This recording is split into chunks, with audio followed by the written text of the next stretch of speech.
But now to leaked emails that show the ABC was told by a Palestinian mother that her son was alive, but their on-air report falsely claimed he'd been killed.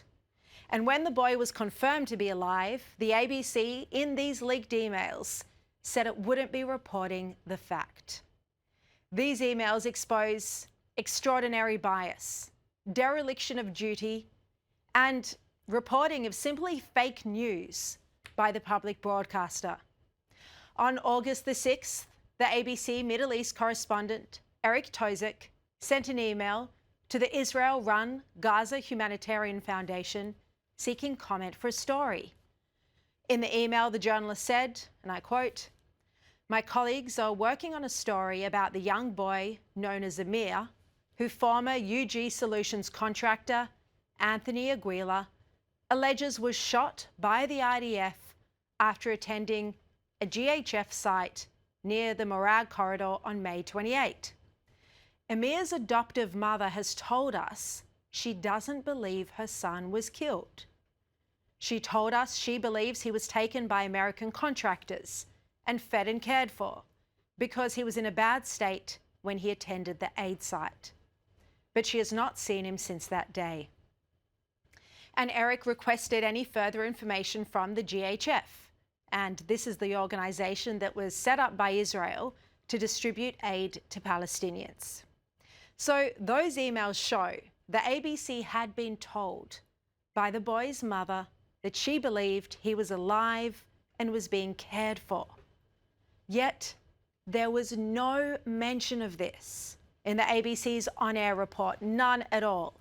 Instead, have a listen to what the ABC reported in an interview with discredited former contractor Anthony Aguila.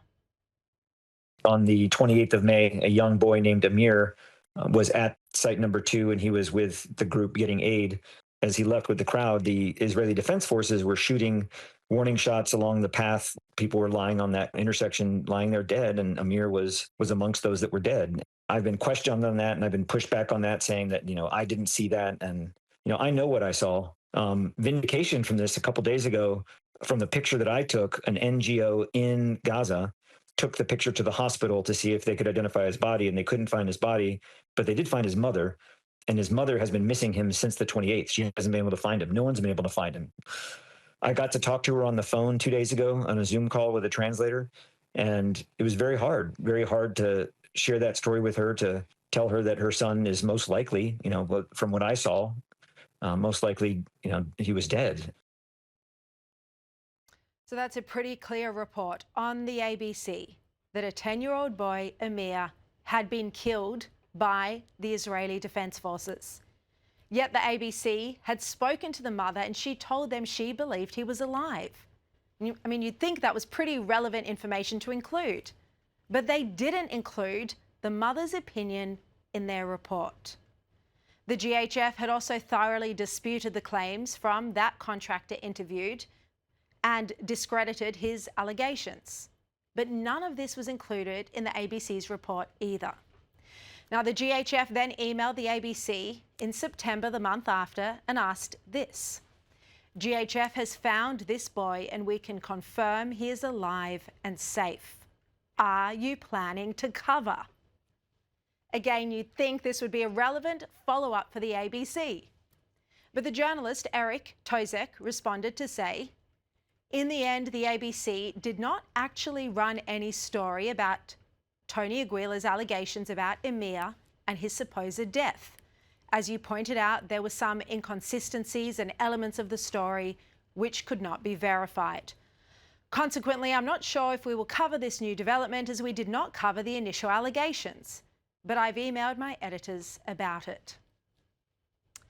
So the ABC broadcast a report that claimed a Palestinian boy had been killed by Israel, and when the boy was confirmed alive, they refused to report it. And that false radio report, by the way, hasn't been removed from their website either. The only correction, an editor's note added to the bottom that says this: editor's note, about 1 month after this interview, media reports emerged that Amir had been found alive following a Gaza Humanitarian Foundation investigation.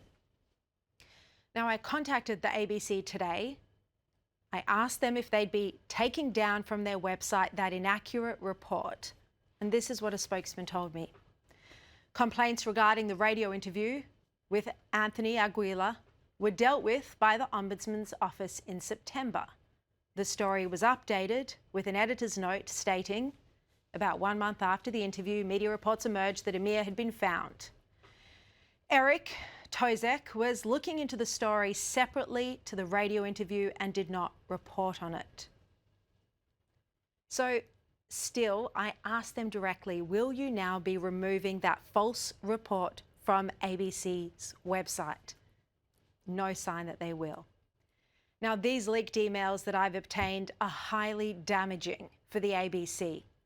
A little boy's mother told them that he was alive and was being cared for by Israel. This is information, presumably, that she would have been given by Israel, by officials. And yet the ABC didn't report it, despite having comments both from the GHF and from the boy's mother. Instead, they allowed the fake news, and it is fake news, to run that Amir was dead and had been killed by Israel. It's these lies by omission. It's this distortion of the truth. It's these false reports that utterly destroys the ABC's reputation. And this means that you have to take everything you read and watch on the ABC with a pinch of salt.